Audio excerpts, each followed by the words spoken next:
correctly with the correct amount. D20 Radio, where gamers roll. www.d20radio.com.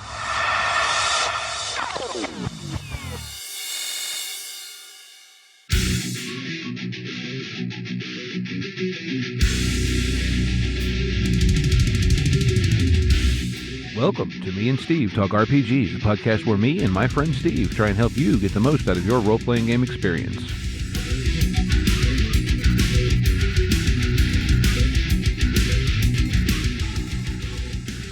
Welcome back to Me and Steve Talk RPGs. I'm here with my friend Steve. Hello, Steve. And we're going to talk some RPGs, but before we get into that, we're going to talk about how we roll. Yes, How We Roll is another podcast here on the D20 Radio Network. And if you go back and listen to the last talk episode we released, I was joined by one of the hosts, Daryl, where we talked about, well, as we do on this show, a little bit of everything. But in that case, we were talking about how, like customizing settings and whatnot. But yeah, How We Roll is a RPG talk podcast. Talk about a lot of different game concepts, different stuff, dealing with, oh, hey, you got a player that's got to leave the table, or, all kinds of bringing new people in. Their latest episode, as we record this, was one of their RPG Glory Stories episodes, which they kind of do as kind of the counterpoint to the horror stories that you see everywhere, right? Where they talk about, cool moments they've had at the table. And one of the neat things about this show is they actually have three co-hosts. There's Daryl, Robert, and Nick. And in the context of their gaming group, all three of them run games depending on what's going on. So they kind of have a unique perspective of not only being able to talk about, hey, I handled this situation this way, but oftentimes the other two people on the show were there when the speaker was handling it that way. So you can get, a perspective from both sides, so to speak. And I think that's a really neat thing. And they're all cool people. And I've gotten to play with and run games for and all kinds of stuff with them down at Gamer Nation Con. So they're all really good people. So check them out. Good people over there and a good podcast for sure. And they're on all the places, In fact, they even actually do a YouTube with, it's like basically just chat cameras, but it's still video, which is more than we do at this point. It is more than we do at this point. But that's how we roll. And so, as we speak currently, Gen Con is happening. Mm-hmm. Well, I don't know much is happening at midnight, but Gen Con is happening. There's probably stuff happening in the hotels around Gen Con. Well, I'm sure there's a lot happening in the hotels around Gen Con. But after hours games and all that fun stuff. Things are being announced, and one of those things was Star Wars. Yeah. Well, so I saw some reactions to this, and actually one of the first things I saw was a clip of a post, and of course it was a screen grab that had been cropped down, and I couldn't 100% tell who posted it. However, based on the composition of the picture, I believe it was a selfie taken by Scott Zumwalt, or Drainsmith as he's often known. Right. I recognized a number of people in the picture, including, I'm 99% positive, Sam Gregor Stewart, the head of RPGs at Edge Studio. and most of the rest of the faces I recognized, I'm very sure are freelancers, etc. Generally what kind of gets referred to amongst Gamer Nation as the Edge Studios NDA crew, meaning they're pretty much all under NDAs for Edge. Correct. Now, the basic gist of that post was that, yes, Wizards has a Star Wars, or not Wizards, yeah, Wizards has a Star Wars thing coming out. Edge still holds the RPG license. Right, but this is where this gets kind of hairy, because what is Edge Studios at this point? Because they were owned by Embracer Group, and Embracer Group is no more. Well, they were owned by Asmodee, and then I think Asmodee was acquired by Embracer Group, and then saddled with $1 bajillion in debt, and Embracer Group basically folded Asmodee. Yeah, so is Edge Studios acting independent? I see that those details I haven't found anything out about. But again, based on what these people are saying, and I'm assuming they're all together at Gen Con. In fact, it may have even indicated that in the picture. Like I said, I recognized a few faces that I've seen at Gamer Nation Con. Like I said, primarily Scott Zumwalt and I believe the guy who runs the Dicey Cantina YouTube page as well.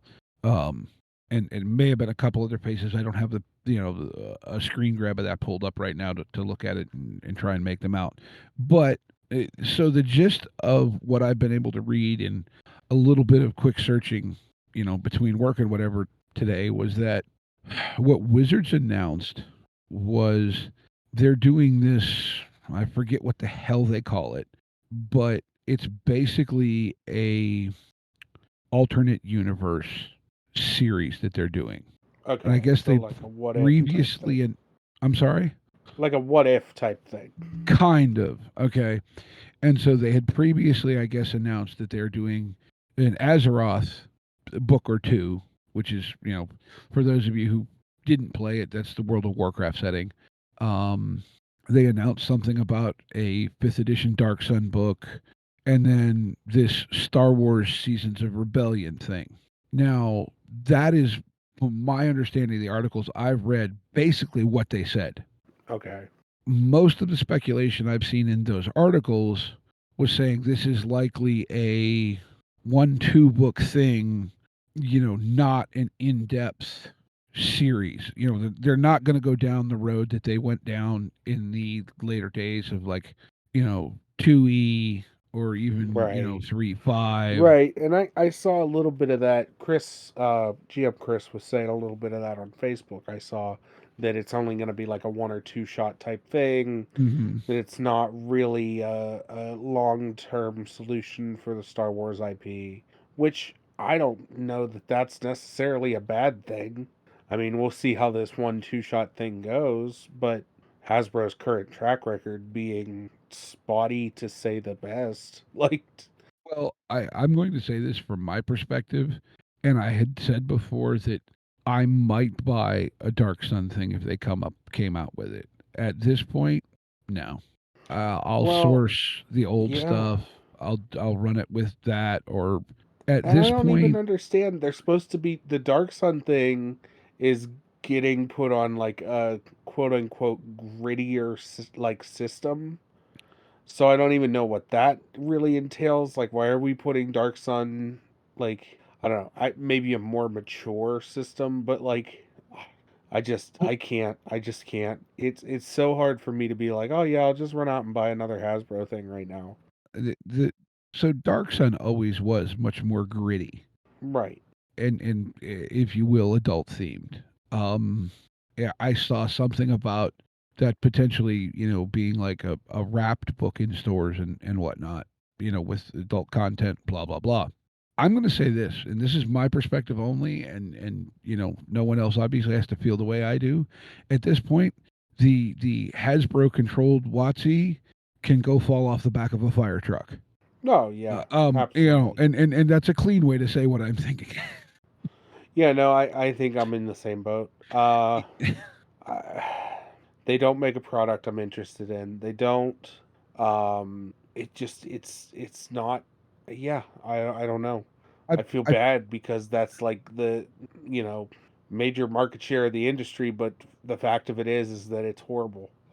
There's only so much abuse you can take from a company before you go, I can't. And see, to me, in all honesty, and like I said, I'm not. I hate to make it sound like I'm knocking on the people in the game design and production department for D&D at Wizards of the Coast. No, because I think they're being browbeaten by the covert overlords. And look, I've said this. This is one of my soapboxes that I will occasionally get on in this show. I don't think role-playing games fit the corporate model. They're just not that kind of thing. Yes, they've made $1 bajillion with D&D. That's fine. It can happen, but it's just, look, and maybe you and I and most of the RPG communities that I frequently interact with represents more of the more intense fringe. I don't know. But it feels like D&D now is a brand, right? And I think they're just trying to capitalize as much on the brand as they can. And I have a feeling somewhere in some, office, whatever, somebody from Hasbro and somebody from Disney got together and said, "Hey, look, we'll do this, and maybe this is a way that, I lawyers and all that crap are involved. They have to be Right, because it's yeah. corporate, whatever. Maybe Edge ends up getting some money out of this because they own the license and Wizards has to pay them something. I don't know. This is entirely Uh, speculation on my part, but who knows? Because this all goes back to corporate overlords. Like, who knows? Because Disney owns everything now. right. Yeah, I yeah, and I just I don't know. I don't want to be pessimistic about this, but like there's nothing here for me. Um and I think that's the view of a lot of people is that it's until I see something, I'm not even really that interested. Like even if I see something interesting, you're going to have to do a lot of sucking up before I'm really actually interested in playing this like consuming this product at all. well, and look, I there was a point in my gaming career where I actually liked 5e D&D. Right. Here's the thing, though. The more I played it, the more it all started to feel the same. The mechanics, it's so mechanical. It's so focused on mechanical balance as you would if you were making. I'm just going to throw this comparison out there because it's what's in my head.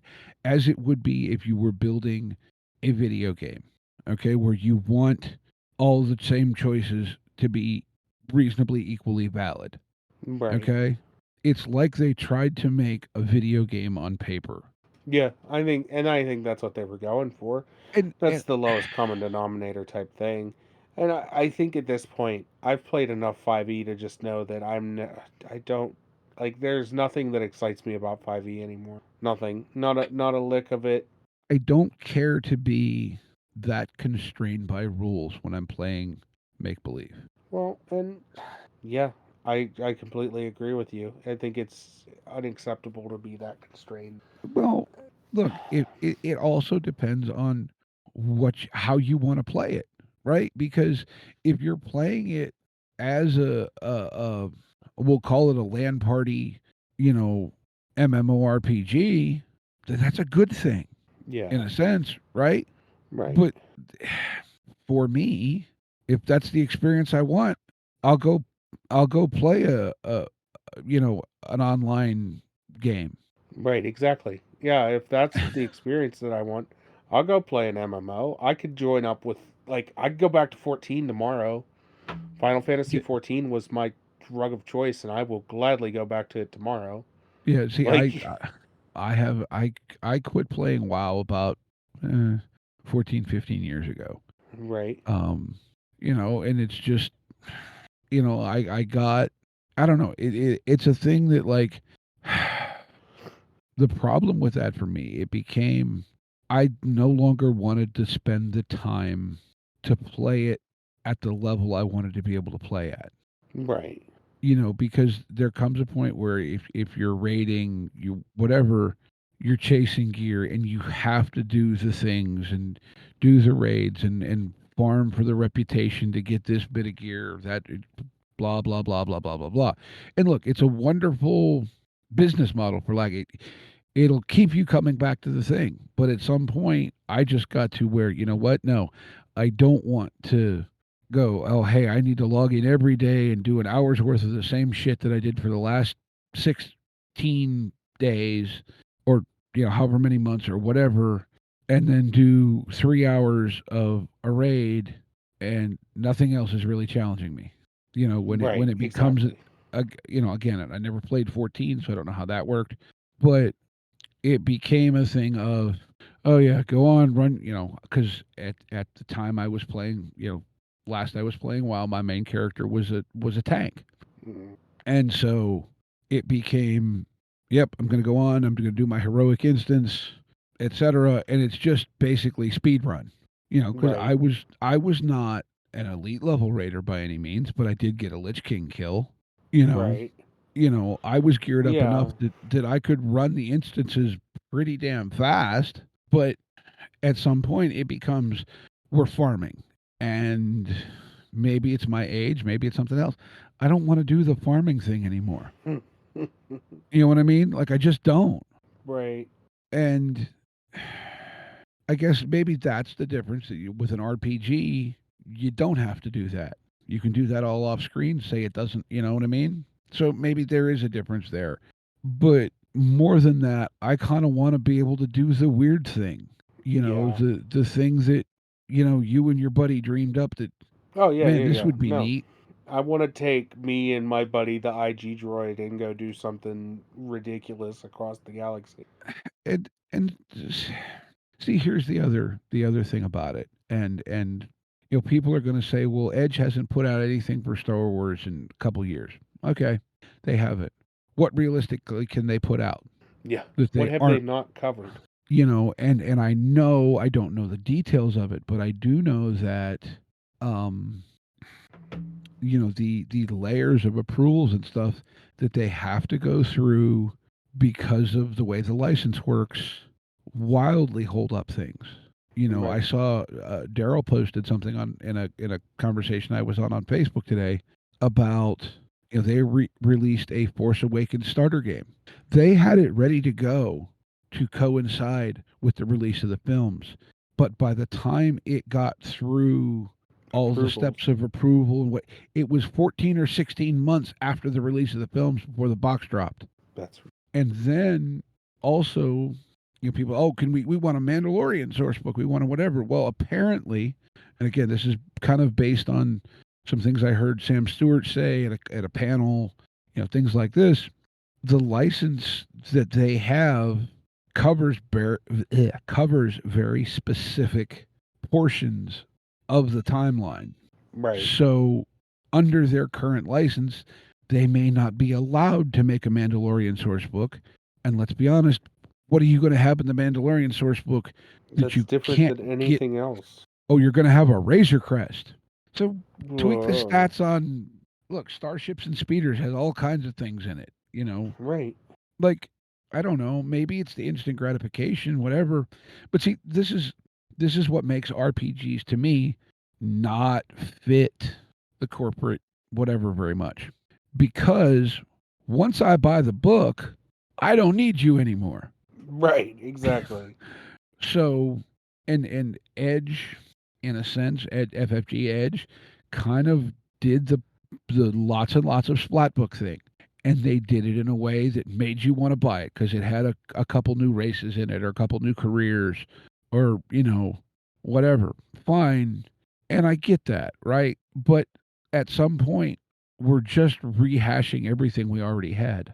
And so then you're left with what? Come out with a new edition. Now the entire bookshelf of stuff that how many people you and I both know have Is is all worthless. getting replaced. And Yeah.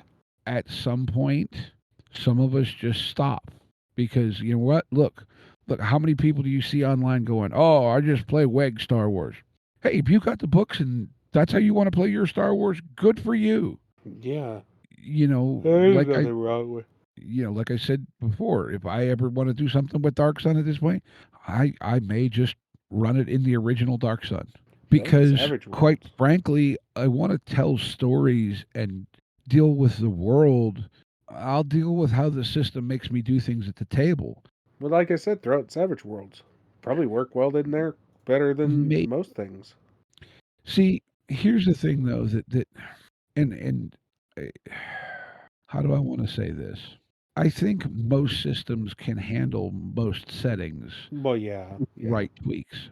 But, and this is a big but, there are settings that were designed around a system. And one of you and I's favorite settings was built around the system.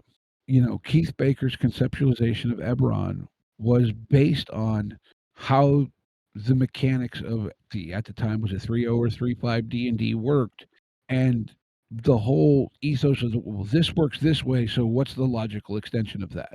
So when you start pulling the world away from the system, some of that gets wobbly. Right.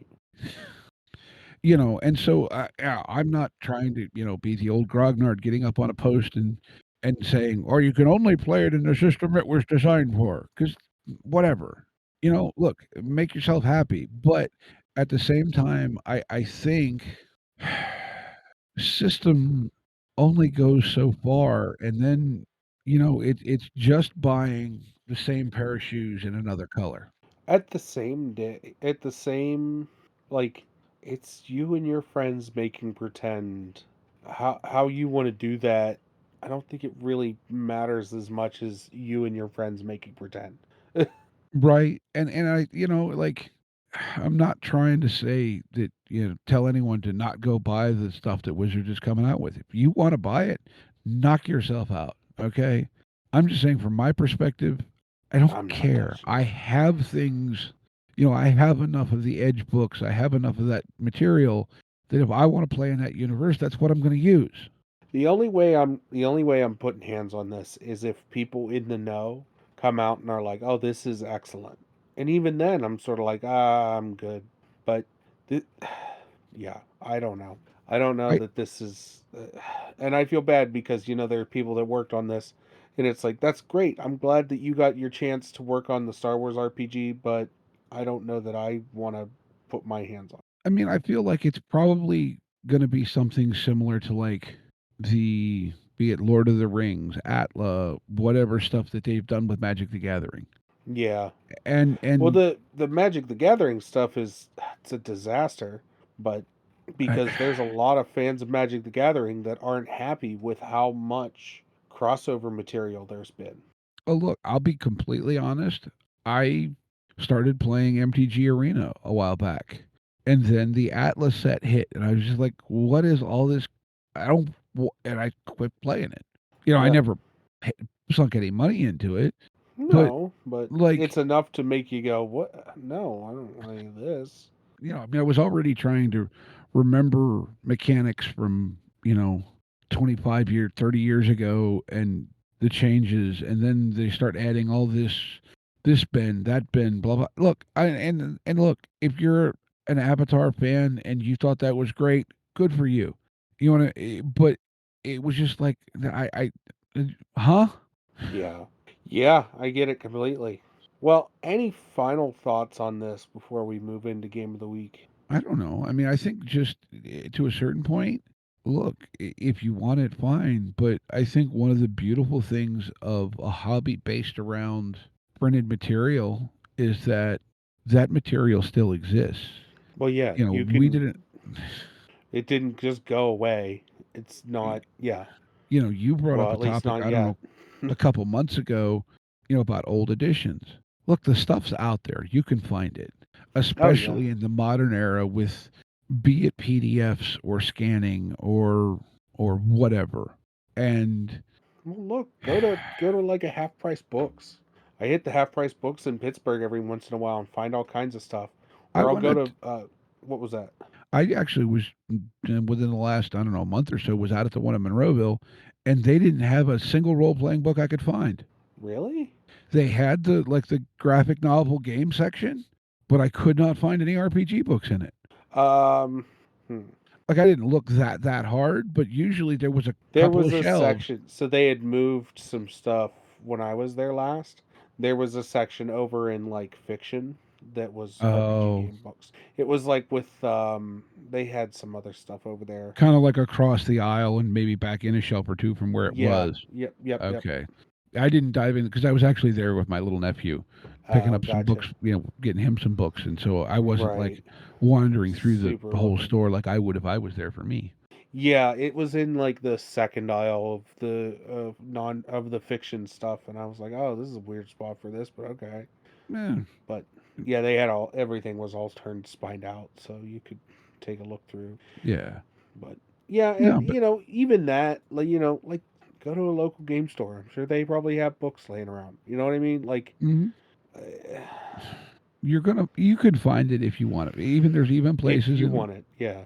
their prices often are higher than I'm willing to pay, but there's places like Noble Knight Games Yeah. that gets in obscure stuff. You can actually send them boxes of your old books and they'll buy them from you. I don't know how it works. I'm not, endorsing them in any way, but I do know it's a business that they've been doing for a while, so It's they're an at least option. credible, Yeah, it's an option if you're really in that way.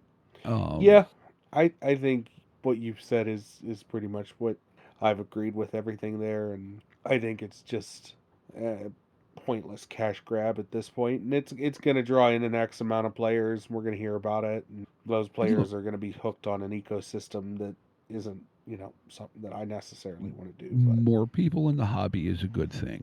well, yes, I agree with that. I'm not saying it's a bad thing, but But my bigger gripe has been there was a trend there for a while where they seemed to be trying to separate themselves from the hobby, like make D&D its own hobby, which I think was the whole intent behind the we're going to roll back the OGL and all that. That was what I saw behind that. Whether right, that was the actual plan, I don't know. But, you know, like I said, that was my take on it, and to me that's what kind of really irked me was that, like, yes, you may be the 900-pound gorilla in the room, but you know I mean, Steve, how many small independent game designers have we had on, and when we do game of the week, they're shouting out some friend of theirs that just made this thing, or they rave about this other little game that they found that it had this thing in it, and you know what I mean.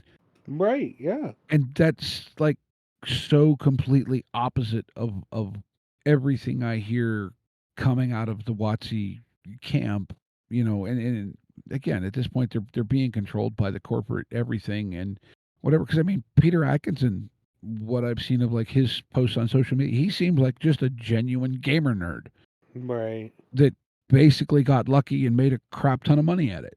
Yeah, exactly. No, I absolutely agree. But, well, I think it's time we move into Game of the Week. Woohoo! Game of the week. Game of the week. Game of the week. So, my Game of the Week is a game I'm excited to get to play. Got a little one shot coming up here eventually. It's called Hunt. Okay. It's by Gila RPGs. Um, it's about a doomed knight on their last hunt. It is Mm-hmm. sort of a one shot, one adventure type thing. It is $10. Has a really cool vibe to it. Not necessarily like your standard. It's not combat driven per se. It's more of a story driven RPG about Mm-hmm. finishing this last mission. So yeah, That seems kind of cool.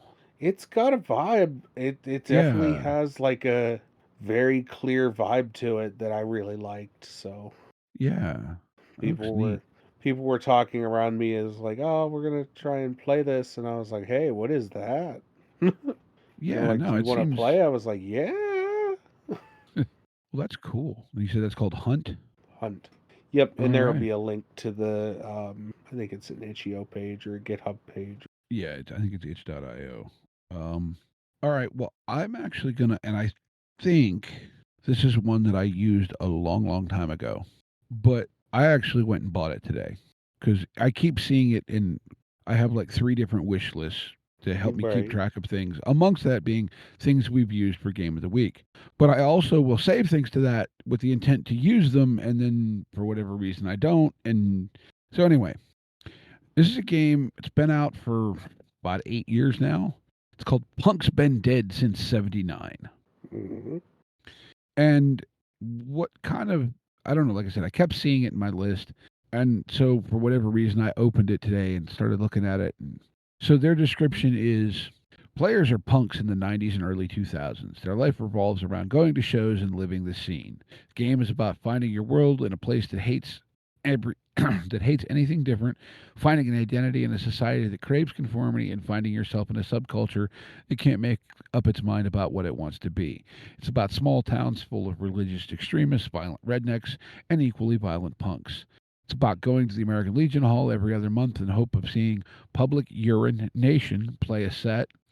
and about making friends who understand your struggles. And it does say content warning for adult language, descriptions of violence, sexuality, fascism, etc. Yeah. And what I realized was, man, this is the era that I lived it. You know what I mean? Now, I wasn't deep in the punk scene, right? But this is set, their kind of default setting is Northwest Ohio. Mm-hmm. I spent most of the late 90s living most of my time in Ohio. Now, I was in Southeast Ohio and North Central to Northwest Ohio, but this is like I'm going. I was there. It's about the Green Day, that explosion of punk, Rancid, The Offspring, Right? All of you know that. yeah, I mean, Social D was a little before that probably, but not by much. Bad Religion, MXPX, and, like, I don't know, it just seemed really neat. So and it cost all of $2 for the PDF. Oh, yeah. Now, they do have a quick start that's free, but the PDF for the whole game, all 36 pages of it, is $2. And then you can download the character sheet for free. Now, the character sheet is actually really neat. Um, it's it's mocked up to look like a wire-bound notebook page. Nice. And you have 5 stats and a couple other things. But what I actually found kinda neat about it is, I'm gonna say it uses a variation on, Powered by the Apocalypse. It's not quite as structured with, like, the playbooks and everything, 'cause it really you only have 2 very, very broad archetypes. Basically, there's I think it's, external b b b inclusive and exclusive, or I don't know, anyway. But, there's, like, 2 different types of punks, and that's it. But Right. you have 5 stats that it gives you pick from. It's an array, right? You get, like, 4, 4, 3, 2, 2, or 5, 4, 3, 3, 2, or you assign them. And what those stats represent is that when you perform an action driven by that stat, that's how many dice you roll. And then you pick 2 of the dice for your result, and it's just like PBTA. 6 or less, blah, blah, blah, basically failure. Oh, okay. Gotcha. 7 to 9, partial success. 10 plus, impressive success. Hmm. But I kind of like the way that it's structured, that, like, they're kind of playing off using, like, if you wanna call it the advantage mechanics, but it's simple, and I think it would lend itself very well to playing a fiction-driven game. Yeah. Yeah, that Plus, sounds fun. anyone A that's lot of gonna fun. invent a band called Public Urination, I and then now I did just opened the PDF and skimmed it, and there's pages in here for, building up a concert scene, or like a concert venue, for building up, made up bands, whatever. So, like, for $2, you actually get some stuff you could even use for, be it your cyberpunk game or any other game you wanted. Yeah, anything like that. Honestly, that's cool. Yeah, like I said, I thought it was, but it's called a rural 1990s cultural RPG. Is the text they actually have, the subtext on the cover. Like I said, it's been out for 8 years now. So, but yeah, it's called Punk's Been Dead Since '79. Very Like I cool. said, it seems, like I said, for $2, I picked it up, and as much as I need another game, but Hey. Well, and as always, links to everything are in the show notes. Um, find us on Discord.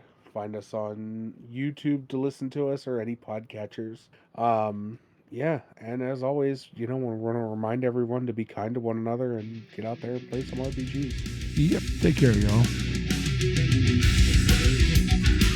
Intro and outro music by the band 12 Noon. You can email us at meandsteverpg@gmail.com. You can find us on Twitter and RPGs. Find us on Facebook at Me and Steve RPG Podcast, on Discord at Me and Steve RPGs, and as always, all of these links are in the show notes. Thank you, and be kind to one another.